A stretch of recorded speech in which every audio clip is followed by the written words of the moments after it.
Tonight, our special transmission as Israeli PM addresses the U.S. Congress amid raging war on Gaza. Assalamu alaikum and good evening. This is Muslim News Canada on Muslim Network TV. I'm Aisha Ashraf. Today is the 293rd day since Israel started targeting Palestinians indiscriminately. The Israeli army has killed 89 Palestinians in the past 24 hours. 329 have been injured. Israeli snipers have shot dead a child near a school. This comes as Israeli Prime Minister Netanyahu has addressed the U.S. Congress today. The Palestinian news agency reports 5 Palestinians have been killed in an Israeli raid in Jabalia. The army's ground operations continued for the third day in eastern Khan Yunis, causing extensive destruction. Reports show around 150,000 residents have fled the area since Tuesday. Civil Defense spokesman Mahmoud Basal said that ongoing artillery shelling is targeting towns like Qarara and Bani Suhaila. The Euromed Human Rights Monitor describes the Khan Yunis offensive as one of the bloodiest attacks yet. Over 80% of Gaza is under evacuation orders with limited refuge available. The United Nations plans to send polio testing teams to Gaza. Demonstrators are taking to the streets in Tel Aviv. They demand a ceasefire and hostage release. The death toll from the war is alarming. The Palestinian Health Ministry reports at least 39,090 Palestinians have been killed. 90,147 have been injured.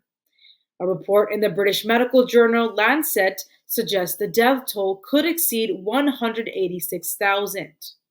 The figure is estimated considering direct and indirect killings by Israeli assaults.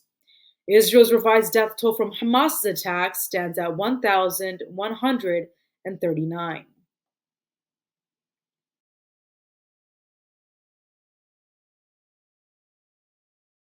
Israeli Prime Minister Benjamin Netanyahu delivered a speech today before a joint session of the United States Congress. This marks his 4th appearance before the legislative body. Several high-profile Democrats were noticeably absent in protest of Israel's war in Gaza and the humanitarian crisis it has sparked.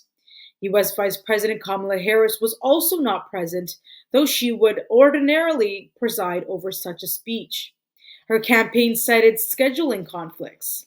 Harris gave a speech in Indianapolis earlier today. Netanyahu was greeted by anti-war protesters outside the Capitol. The Prime Minister praised the U.S. Congress as a citadel of democracy. He described the war in Gaza as a clash between barbarism and civilization. Hundreds of activists are demanding an end to U.S. arms transfers to Israel. As Israeli Prime Minister Netanyahu addressed the U.S. Congress, activists demanded an end to hostilities in Gaza. The activists also staged a protest at the Capitol Hill yesterday. Several Jewish groups joined the protest. The demonstration was held in the Cannon House office building's rotunda. It was organized by Jewish Voice for Peace. Protesters clad in red t-shirts chanted, "Let Gaza live," and "Jews say stop arming Israel." They voiced their opposition to the Israeli government's actions in Gaza. Capitol Police swiftly declared the area off limits. Police arrested around 400 demonstrators who refused to disperse. In a secret meeting held in Abu Dhabi, officials from the United Arab Emirates, Israel, and the U.S. have discussed strategies for post-war Gaza.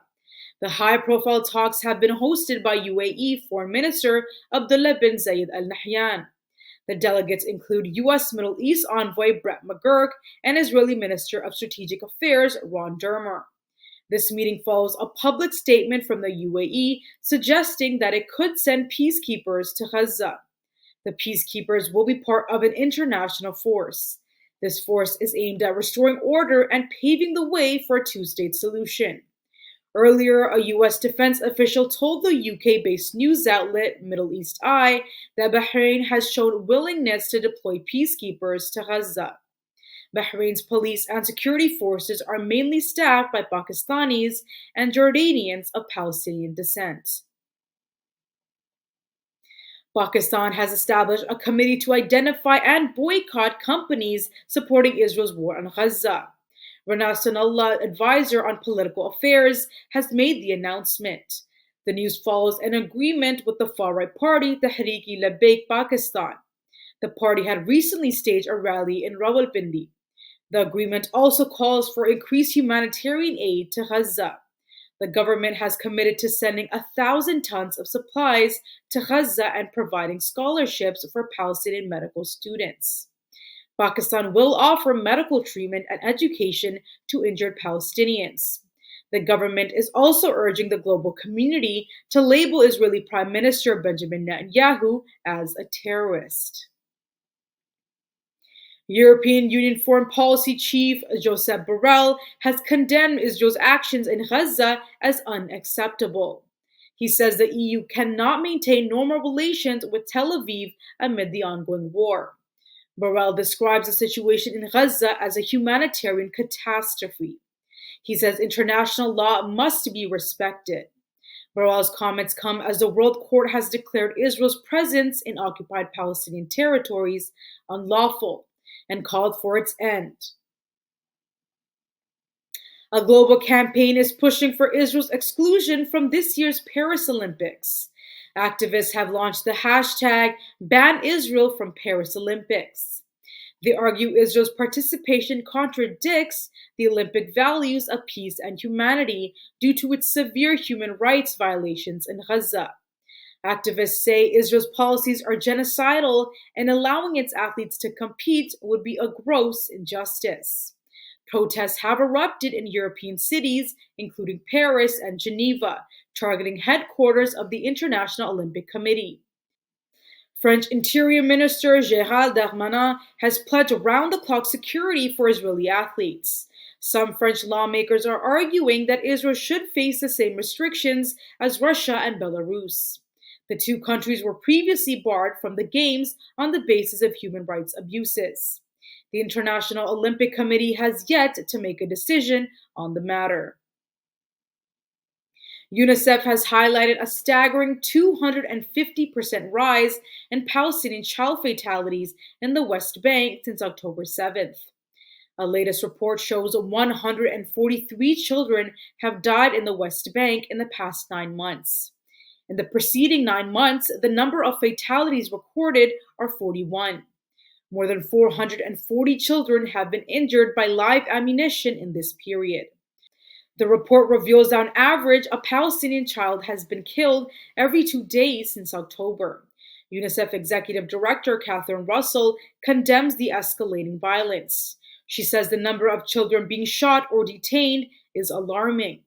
Russell is urging an immediate end to the violence, particularly in areas like Jenin, Tulkarm, and Nablus, which have seen intensified military operations. Halal meat is becoming a significant market driver in Canada and globally. This comes as more restaurants and producers are tapping into its growing popularity.